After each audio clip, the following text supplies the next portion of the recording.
बहुत स्वागत है आपका। आप देख रहे हैं आपका शो कॉफी पर कुरुक्षेत्र। मैं हूं सौरभ शर्मा आपके साथ। ये वो शो है जहां बातें होती हैं बिल्कुल खुल्लम खुल्ला, कुछ नहीं छुपाते हम आपसे। किसी और जगह जो आप नहीं जान पाते वो सब आपको पता चलता है कॉफी पर कुरुक्षेत्र में। और हमारे आज के मेहमान, आप लोग मांग कर रहे थे कि इस प्रोग्राम में ये हस्ती कब आएंगी, तो आज उन्होंने हमें समय दिया और प्रोग्राम में हमने उनको बुलाया। आचार्य प्रमोद कृष्णम जी हमारे साथ हैं। आचार्य जी बहुत धन्यवाद, एक तो आपने हमारे लिए समय निकाला, प्रोग्राम में आप आए। दीपक चौरसिया साहब हमारे साथ हैं। दीपक जी स्वागत आपका। हमारे पॉलिटिकल राइटर देवेंद्र पराशर हमारे साथ हैं। देवेंद्र स्वागत आपका भी। अब आचार्य जी से तो मेरे सामने बैठे, मैं सोच रहा हूँ क्या पूछूं, कितना पूछूं, क्या क्या ना पूछूं। ना वाला तो सवाल ही नहीं है इसमें। क्यों दीपक जी, पूछना तो सब कुछ ही है। अच्छा, हमारी वो शर्त तो बता दूं मैं आचार्य जी को। आचार्य जी एक शर्त है इस प्रोग्राम की, आप छुपा कुछ नहीं सकते, कोई सवाल डक नहीं कर सकते। इस सेट पर आते ही आपने अपना वो अधिकार छोड़ दिया है, तब बताना पड़ेगा आपको। सौरभ जी, वैसे मेरा इतिहास गवाह है, मैं छुपाता कुछ हूँ भी नहीं। मैं कुछ छुपाता नहीं हूँ। तो फिर ये बताइए, सबसे पहले आपने एक ट्वीट किया, शेर कागजी निकला। कौन से शेर की बात थी? एक ऐसा शेर जो हर सभाओं में कहता था डरो मत। एक ऐसा शेर जो कांग्रेस वर्किंग कमेटी की मीटिंग में भी भाषण देता था, जो कहता था डरो मत। एक ऐसा शेर जो पब्लिक मीटिंग में मीडिया से कहता था डरो मत। वो डर गया। वो इसमें से है कोई क्या? अगर देख पहचान लीजिए तो। सारी दुनिया पहचानती है सौरभ जी। राहुल गांधी के लिए कह रहे हैं, राहुल गांधी के लिए कह रहे हैं शेर कागजी निकला। नाम भी ले लीजिए ना आचार्य, क्या दिक्कत है? दीपक जी, राहुल गांधी कागजी शेर हैं। उनके जो फैसले हैं उन्होंने ये प्रूव कर दिया है। अब अमेठी नहीं लड़ रहे, रायबरेली लड़ रहे। क्या था आपका पहला रिएक्शन जो खबर सुनी आपने? मुझे लगता है उनको अमेठी से ही लड़ना चाहिए था। ये देश के इतिहास में गांधी परिवार में पहले ऐसे गांधी हैं जो जहां से हार गए वो सीट छोड़ दी। संजय गांधी चुनाव हारे थे लेकिन सीट नहीं छोड़ी। इंदिरा गांधी चुनाव हारी, सीट नहीं छोड़ी। तो ये तो मुझे लगता है कि उस परिवार की जो परंपरा है, जिसको देश ने बहुत प्यार किया, उसको भी तोड़ा। दूसरे लोगों का दिल टूटा। तीसरा, जो कांग्रेस का कार्यकर्ता था, जो ये मानता था कि राहुल गांधी डरते नहीं हैं। देश में एक नया परसेप्शन बन रहा था, चाहे बुरा बोलें भला बोलें, मोदी को गाली देते हैं, ये भी एक परसेप्शन है और वो बड़ा ताली इसमें पाते थे। मगर आज जब से ये फैसला हुआ है कि राहुल गांधी अमेठी छोड़ गए, तो वो जो कार्यकर्ता है, जो जोश में उफान ला रहा था, कूद रहा था, वो मायूस हो गया। और ये बात सौरभ जी मैं इसलिए कह रहा हूँ कि ये जो देश है ना, ये भावनाओं का देश है। भारत भावनाओं का देश है। ये कभी भी डरने वाले सेनापति का साथ नहीं देता। जो सेनापति अपनी पिच को छोड़ जाता, मोर्चे से भाग जाता है, उसका साथ सैनिक भी नहीं देते। तो बड़ी बात कह दी आपने। अरे पहले एक चीज क्लियर कर लेते हैं, क्योंकि आप इस प्रोग्राम में जो भी बोलेंगे सब लोग कहेंगे अरे कांग्रेस पार्टी छोड़ दी ना, अब कांग्रेस से उनके रिश्ते खराब हो गए। उल्टा ही तो बोलेंगे आचार्य जी, कोई तारीफ थोड़ी कर देंगे राहुल गांधी की खड़े होकर के आज। तो आप तो बुराई ही करेंगे लोग। मैं शुरुआत में ये बात क्लियर कर लेना चाहता हूँ। और देखिए, वैसे तो मालूम होना चाहिए आपको, लेकिन माफ कीजिएगा, मैंने कांग्रेस छोड़ी नहीं। कांग्रेस ने मुझे निष्कासित किया। और क्यों किया? क्योंकि मैंने ये कहा कि भाई आप राम का विरोध मत करो।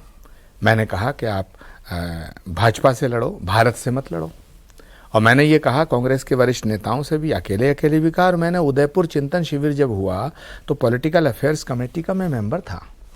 उस उदयपुर चिंतन शिविर में तब तक खड़गे जी अध्यक्ष नहीं बने थे, लेकिन पॉलिटिकल अफेयर्स कमेटी की जो मीटिंग थी उसकी अध्यक्षता कर रहे थे। और उस कमेटी में मेंबर कौन कौन थे पता? शशि थरूर, गुलाम नबी आज़ाद, कमलनाथ जी, भूपेश बघेल, जनार्दन द्विवेदी, आचार्य प्रमोद कृष्णम, हम सब 40-42 लोग थे उस मीटिंग में। मैंने उसमें भी ये बात कही थी कि आप भाजपा से लड़ो, भारत से मत लड़ो। आप भाजपा को क्रिटिसाइज करो, वंदे मातरम से मत लड़ो। आप बीजेपी से लड़ो, भारत माता की जय से मत लड़ो। और मैंने कहा कि आप अयोध्या से नफरत मत करो। राम मंदिर सुप्रीम कोर्ट के फैसले से बन रहा है, अब इसका स्वागत करो। तो ये बातें थी। जवाब क्या आया? क्या रिएक्शंस थे इस पर? और सौरभ जी, एक बात और भी मैं आपको आज बताना चाहता हूं, क्योंकि आपका जो मंच है ये बड़ा विस्तृत और विराट मंच है।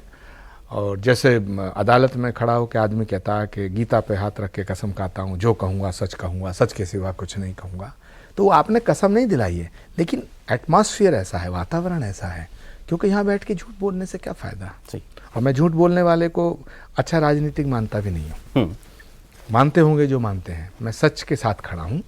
मैंने पॉलिटिकल अफेयर्स कमेटी में एक सबसे बड़ा गुनाह जो किया वो क्या किया, वो ये किया कि मैंने वहाँ बैठक में सार्वजनिक रूप से ये प्रस्ताव दिया कि प्रियंका गांधी को कांग्रेस की कमान सौंप दो। ओ, कांग्रेस की कमान सौंप दी जाए। That's it. तो ब्लास्फेमी कर दिया आपने, ईश निंदा कर दिया आपने। राहुल गांधी थे वहां? उठ के चले गए थे। आपकी बात सुन के या पहली? सुन के। सुन रहे हैं आप? पॉलिटिकल अफेयर्स कमेटी में कांग्रेस पार्टी की, जहां 40-42 लोग होते हैं, राहुल गांधी की मौजूदगी में आपने कहा कि कांग्रेस की कमान अब प्रियंका गांधी के हाथ में देने का सही समय है। ये सुनते ही राहुल गांधी उठ करके चले गए। और खड़गे जी ने मुझे रोकने की कोशिश की, फिर गुलाम नबी आज़ाद साहब ने कहा कि नहीं, वो ये अंदर मीटिंग में बोल रहे हैं, उन्हें बोलने दिया जाए। तो मैंने अपनी बात पूरी करी और मैंने ये भी कहा था कि अगर मुझे इस मीटिंग से बोलने से रोका गया, इस मीटिंग में बोलने से रोका गया, तो मैं ये मीटिंग छोड़ के चला जाऊंगा। क्यों? क्योंकि ना मैं राम पे समझौता कर सकता हूं और ना राष्ट्र पे समझौता कर सकता हूं। नहीं, तो अब प्रियंका गांधी को आपने कहा कांग्रेस पार्टी का मुखिया बना दो, बिल्कुल। तो राहुल गांधी उठकर चले गए, बाकी लोगों का क्या रिएक्शन था? कोई आपको किसी का समर्थन मिला था? एक दूसरे का मुंह ताक रहे थे सब और मेरी तरफ देख रहे थे। मतलब अंतरात्मा वाला समर्थन तो रहा ही होगा, मौखिक भले ना रहा। हाँ, हमारे यहाँ शास्त्रों में लिखा है मौनम स्वीकृति लक्षणम। मौन स्वीकृति का लक्षण है। जब बाहर निकला तो सारे लोग मुझसे कह रहे थे, दीपक जी कि आपने बहुत अच्छी बात कही, बहुत अच्छी बात कही। 2-4 ऐसे भी थे जिन्होंने कहा कि अब आपका गला काट दिया जाएगा। नाम भी तो बताइए आप। आचार्य, पार्टी से नाता तो टूट गया, तो जिसने कहा गला काट दिया जाएगा तारीफ उसका भी नाम किसने की? बताइए। कौन साथ और था जो आपके? तारीफ करी तारीफ उसका भी किसने नाम की बताइए। आपके फैसले की? तारीफ उन सब ने की जो अब मेरे खिलाफ बोलते हैं। तो कौन सर? फिर भी एक आधा नाम पता तो चले। देवेंद्र जी, मैं तो सबने ये सोच तारीफ रहा हूँ, इसमें वो लोग तो नहीं है जो आजकल राहुल गांधी के साथ चलते हैं, उन्हीं लोगों ने कहीं कहा हो। बिल्कुल बिल्कुल बिल्कुल, इसीलिए मैंने कहा कि मौन सहमति तो सबकी थी। नहीं, आप तो अंतर्यामी हैं। मैंने कुछ लेकिन कहा यह नहीं। आपने गजब का काम किया था, मैं कह रहा हूँ। बता राहुल दीजिए, राहुल छुपाइए गांधी मत। के सामने कह देना कि प्रियंका गांधी को बना दो, अब मुखिया बना दो कांग्रेस पार्टी का। और सही, राहुल गांधी चले गए उठ के। क्या कहते हैं राहुल गांधी वहां पर? नहीं, आप देखिएगा, आप इस क्रोनोलॉजी समझिए, आप पूरा का पूरा इतिहास पे थोड़ा सा नज़र डालिए। प्रियंका गांधी पॉलिटिक्स जब ज्वाइन करती हैं तो महामंत्री बनती हैं, राहुल जी अध्यक्ष हैं कांग्रेस के, तो प्रियंका गांधी को पॉलिटिक्स में लाने का फैसला राहुल गांधी का हुआ। सही। लेकिन उत्तर प्रदेश का, आधे उत्तर प्रदेश का प्रभार दिया गया। इतिहास में पहली बार ऐसा हुआ कि जब किसी महामंत्री को पूरा स्टेट नहीं दिया गया। दूसरा, जब राहुल गांधी इस्तीफा देते हैं तो क्या कहते हैं कि मैं और मेरे परिवार का कोई सदस्य अब नहीं बनेंगे।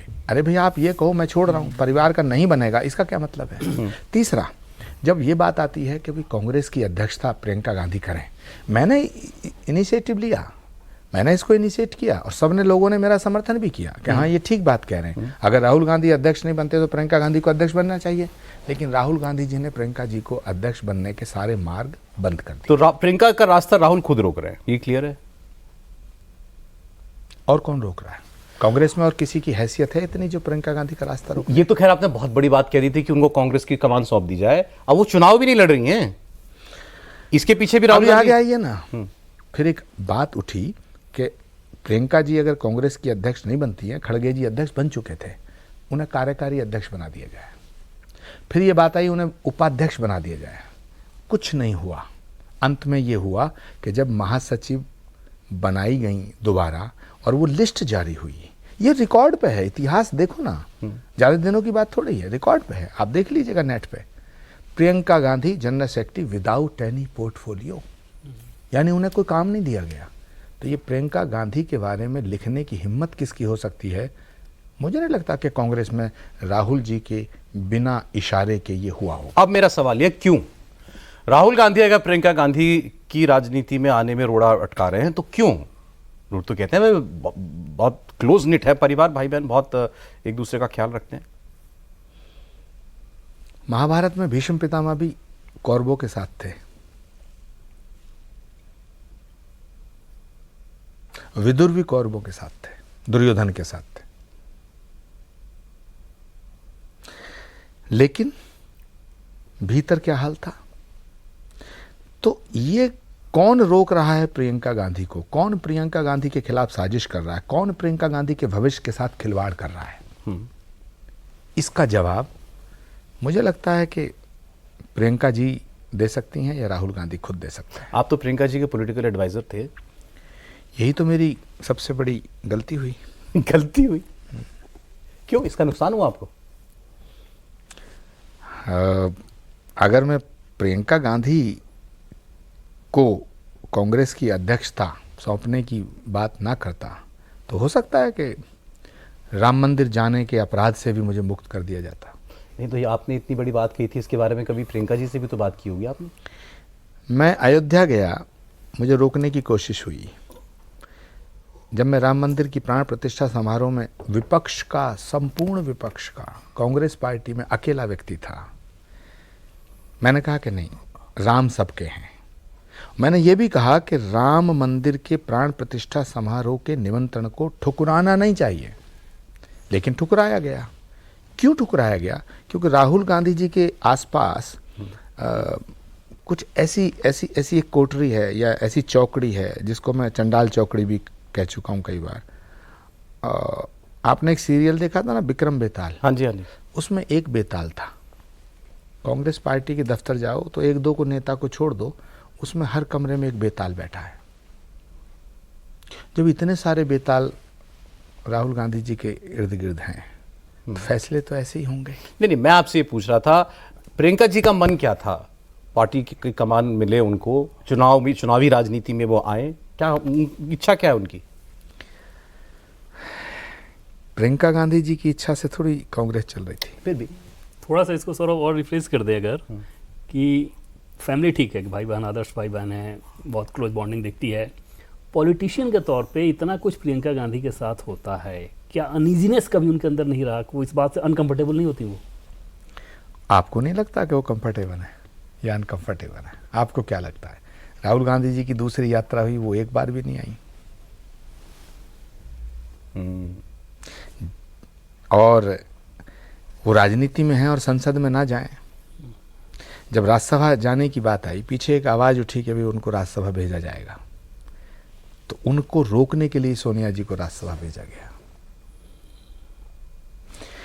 अमेठी से राहुल गांधी जी चुनाव लड़ते तो रायबरेली से कौन लड़ता?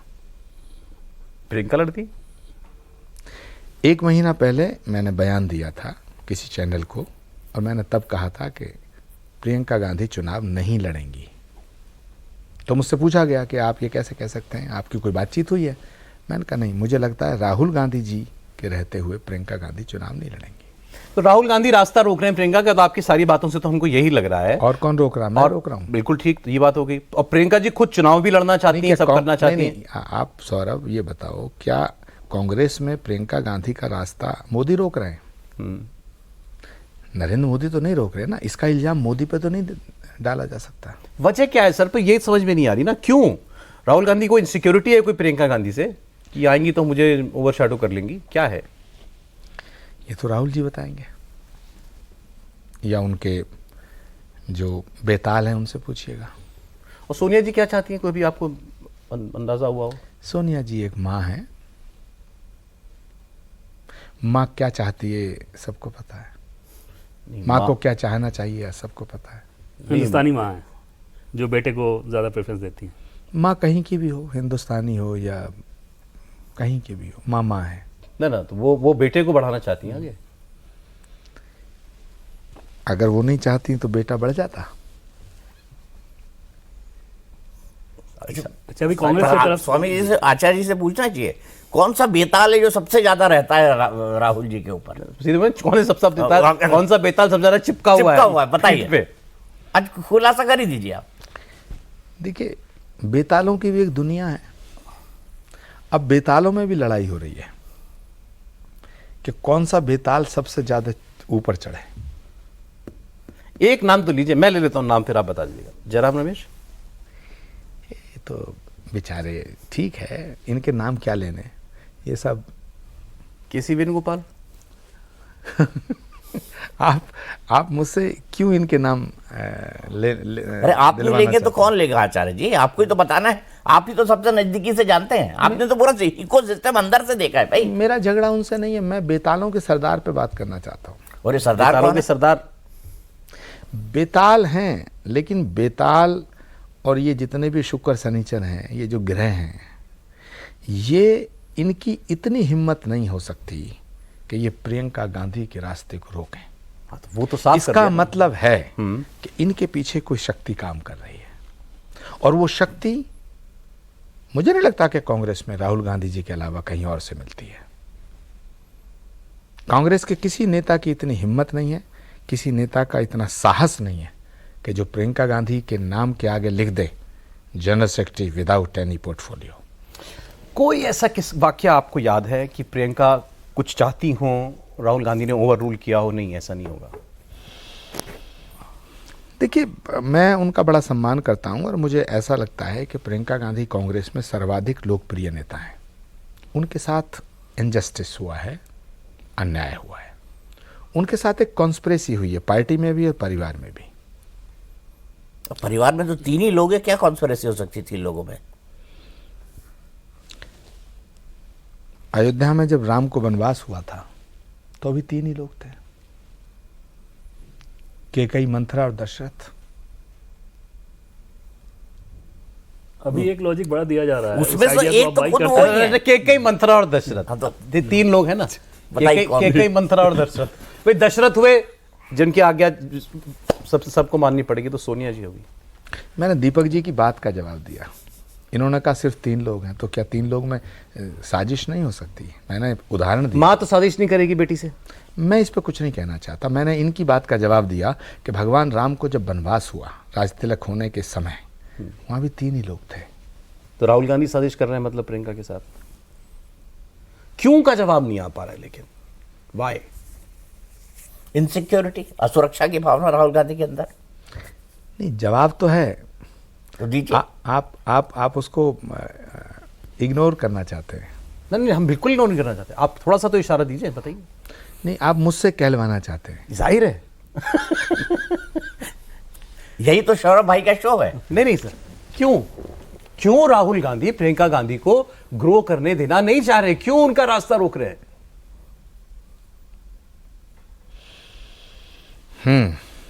इस बात का जवाब मैं नहीं दे सकता। इस बात का जवाब या तो विक्रम दे सकता है या वेताल दे सकते हैं, मैं नहीं दे सकता। I can't say about it. मुझे जो कहना था कह दिया। असुरक्षा, महत्वाकांक्षा, जलन, मुझे नहीं पता। अच्छा, ये तो बता जो दीजिए, है। ये विक्रम और बेताल कौन है? 2 ही लोग बता रहे हैं आप। एक विक्रम है तो राहुल जी विक्रम है, और बेताल कौन है वो भी बता दीजिए। देखिए, विक्रम कौन है आप जानते हैं, बेताल कौन है आप भी जानते हैं। नहीं, विक्रम बेताल तो हम सब समझ गए। अभी हम एक बस क्यों लॉजिक बैठ दिया जा गए रहा है कांग्रेस पार्टी की तरफ से, सोर्सेज के हवाले बार बार इस बात को बताया जा रहा है कि प्रियंका गांधी इसलिए चुनाव नहीं लड़ी क्योंकि उन्हें पूरे देश में कैंपेन करना है। क्या इस आइडिया को आप बाई करते हैं? क्योंकि इस तरह तो हमेशा उनको कैंपेन करना होगा, कभी चुनाव नहीं लड़ पाएंगे वो। देखिए, ये सब नौकरों के द्वारा चलाई हुई बातें हैं। कोई नेता इस पर यकीन नहीं करेगा। एक्चुअली क्या है कि कांग्रेस वो पार्टी थी जिसमें बहुत बहुत बड़े नेता पैदा हुए, और बहुत बहुत त्यागी, तपस्वी, बलिदानी भी रहे कांग्रेस में। ये वो कांग्रेस है जो महात्मा गांधी के रास्ते पे चलती थी, लेकिन महात्मा गांधी के रास्ते से हटा करके, भटका करके इस कांग्रेस को मोहम्मद अली जिन्ना के रास्ते पे ले जाना चाहते हैं कुछ लोग, और वो काफी हद तक सफल हुए हैं, काफी हद तक सफल हुए। तो जो बात आप कह रहे हैं, मैं सिर्फ इतना कहना चाहता हूं कि आज कांग्रेस नेतृत्व में नेताओं की बजाय नौकरों की ज्यादा चल रही है, और ये नौकर वो हैं जो राहुल गांधी जी के इर्द गिर्द हैं। ये सारे नौकर नेताओं को बेइज्जत करना चाहते हैं। ये हर उस आदमी को टारगेट करते हैं जिसके अंदर रीढ़ की हड्डी है, जिसको लोग जानते हैं, जो जनता के बीच में रहता है। और मज़ेदार बात यह है देवेंद्र जी कि ये सारे फैसले ये लोग करते हैं जो कभी ना तो चुनाव लड़े हैं ना चुनाव लड़ना चाहते हैं। अगर इनमें से किसी को कह दो कि भाई आपको चुनाव लड़ना, तो ये मना कर देंगे। और अगर आपने इन्हें ग्राम प्रधानी में मेंबरी का चुनाव लड़ा दिया तो उसमें इनकी जमानत जब्त हो जाएगी। ये पार्षद नहीं बन सकते हैं। जो पार्षद नहीं बन सकता है, जो कभी चुनाव नहीं लड़ा है, जो कभी चुनाव लड़ना नहीं चाहता है, वो ये फैसला करते हैं कांग्रेस में कि मोदी को कौन हराएगा। एक चीज और हमें पता तो चला राहुल गांधी क्यों सुनते हैं इनकी? ये तो राहुल गांधी बताएंगे। राहुल गांधी सबसे ज्यादा किसकी सुनते हैं?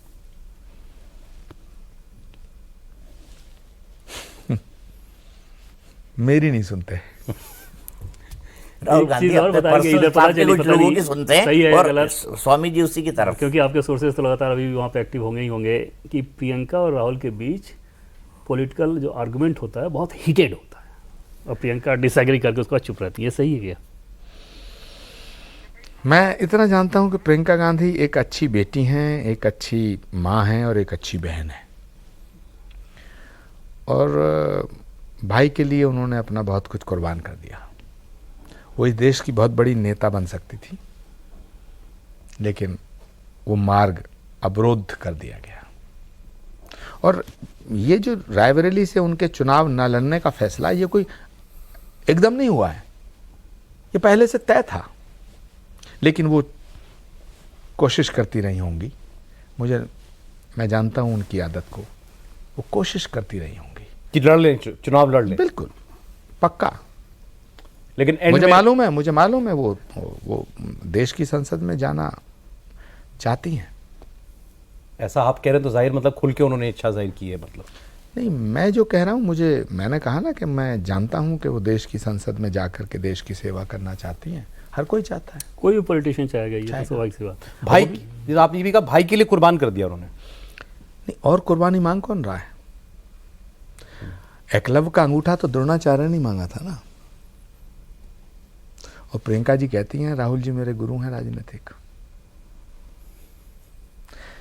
कोई बात कहती हैं। कई बार जब यूपी की प्रभारी थी, हम लोग उनके पॉलिटिकल एडवाइजर्स की जब मीटिंग होती थी तो उसमें बात आती थी, ओपन कहती थी वो कि राहुल गांधी मेरे भाई भी हैं लेकिन मेरे राजनीतिक गुरु हैं। तो एकलव्य का अंगूठा तो गुरु ही मांगता है। कभी खिन्न लगी आपको कांग्रेस में हो रहे फैसलों से प्रियंका जी? हाँ बिल्कुल लगी। बिल्कुल। राम मंदिर वाले फैसले से वो सहमत नहीं थी। सहमत नहीं थी? बिल्कुल बिल्कुल। राम मंदिर के निमंत्रण को ठुकराने के पक्ष में वो नहीं थी। लेकिन वो भी नहीं बना पाई राहुल गांधी को। अब मुझे नहीं पता कि उनकी क्या बात हुई।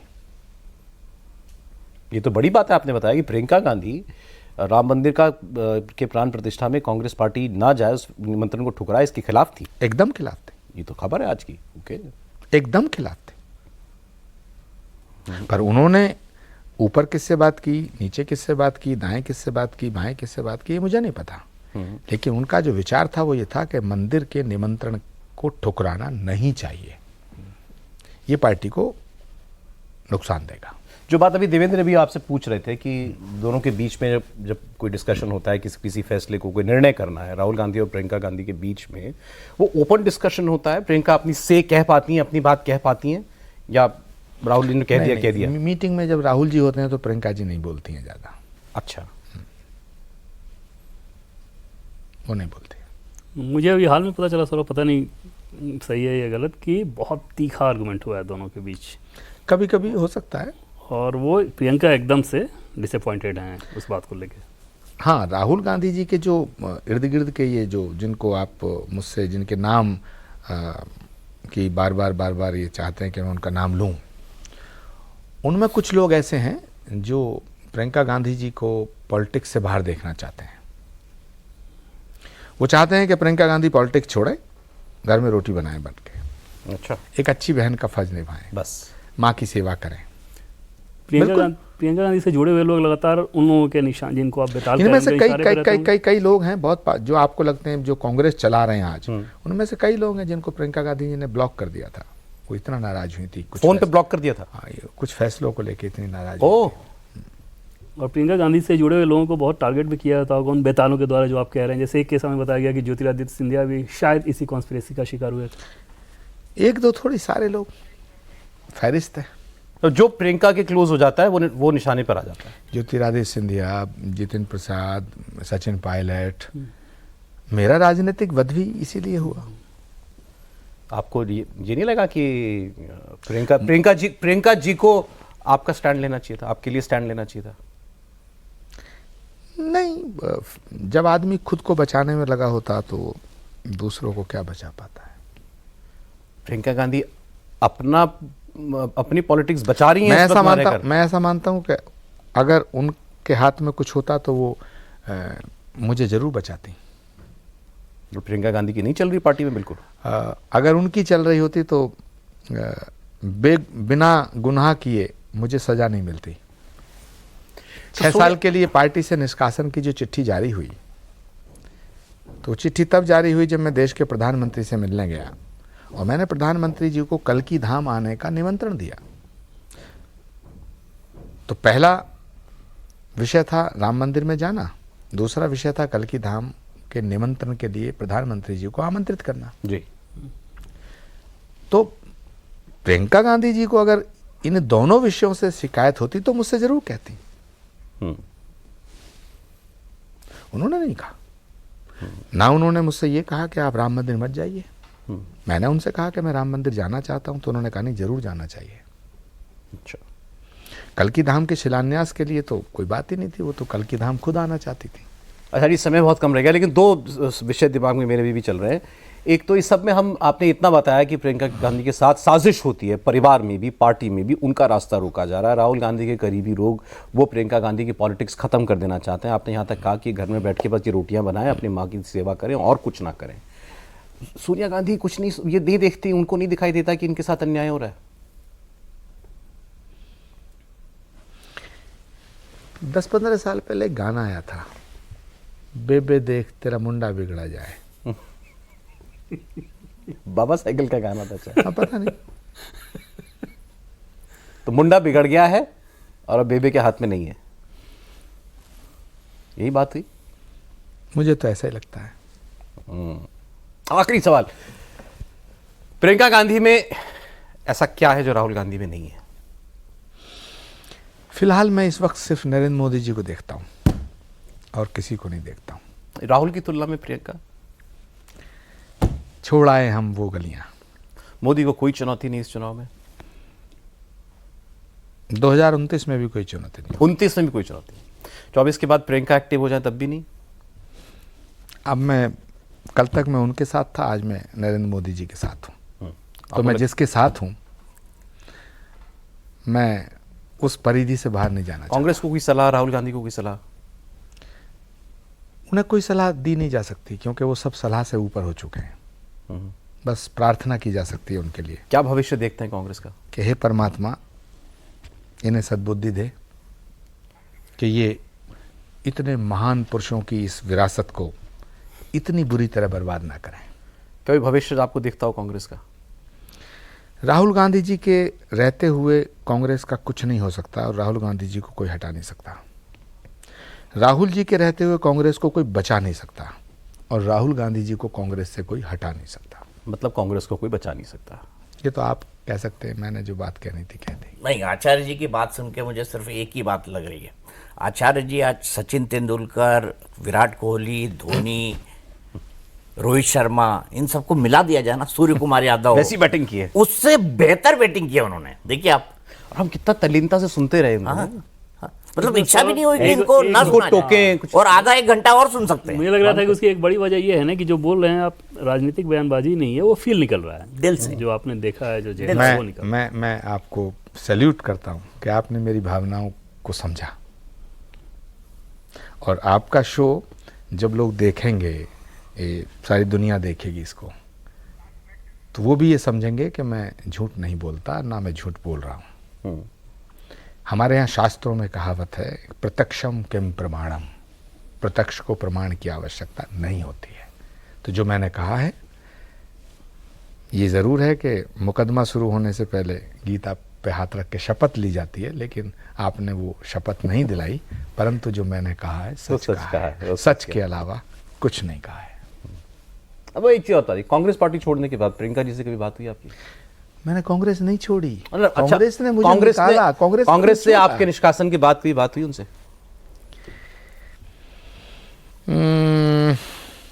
ये थोड़ा व्यक्तिगत विषय है, हाँ ना तो बता दीजिए। इस पर मैं कोई टिप्पणी नहीं करना चाहता। नहीं ठीक है, इसका मैं सम्मान करता हूँ। एक चीज़ खाली थोड़ा सा जल्दी से जोड़ दूं कि शायद ही कोई नेता ऐसा होगा जो ये खुद कहे कि हमारा निष्कासन हुआ था, हमने छोड़ा नहीं। उससे समझा जा सकता है कि जो इन्होंने कहा कि सच्चाई के साथ कहा होगा, अन्यथा निष्कासन के बावजूद लोग कहते हैं कि अरे हमने छोड़ दिया था। नहीं, मैं तो निष्कासन तो शब्द बड़ा सम्मानजनक है, मुझे निकाला गया। अब देखिए क्या क्या बता दिया आचार्य जी ने कि परिवार में, पार्टी में और प्रियंका गांधी के साथ साजिश हुई। सौरभ जी एक सेकंड, अभी तक इस समय तक मैंने भाजपा ज्वाइन नहीं किया। हाँ, भाजपा के नेता नहीं है। कल क्या होगा भगवान जाने। उस आगे का इंतजार हमें भी है, अभी कांग्रेस में आगे क्या होगा इसका भी इंतजार हमें है। लेकिन अगर प्रियंका गांधी के साथ वाकई कोई साजिश हो रही है तो फिर ये तो परिवार के बीच का मामला है, ये कैसे सुलझेगा? उन्होंने ये भी साफ कर दिया कि जब तक राहुल गांधी हैं तब तक कांग्रेस को कोई बचा नहीं सकता और कांग्रेस से राहुल गांधी को कोई हटा नहीं सकता। अब आप समझ ही सकते हैं इसका मतलब किस द्वंद्व में फंसी हुई है कांग्रेस इस वक्त। आगे देखिए होता है क्या क्या। बहुत शुक्रिया आचार्य जी, आज प्रोग्राम में आने के लिए बहुत धन्यवाद आपका। दीपक जी, देवेंद्र, बहुत शुक्रिया आपका।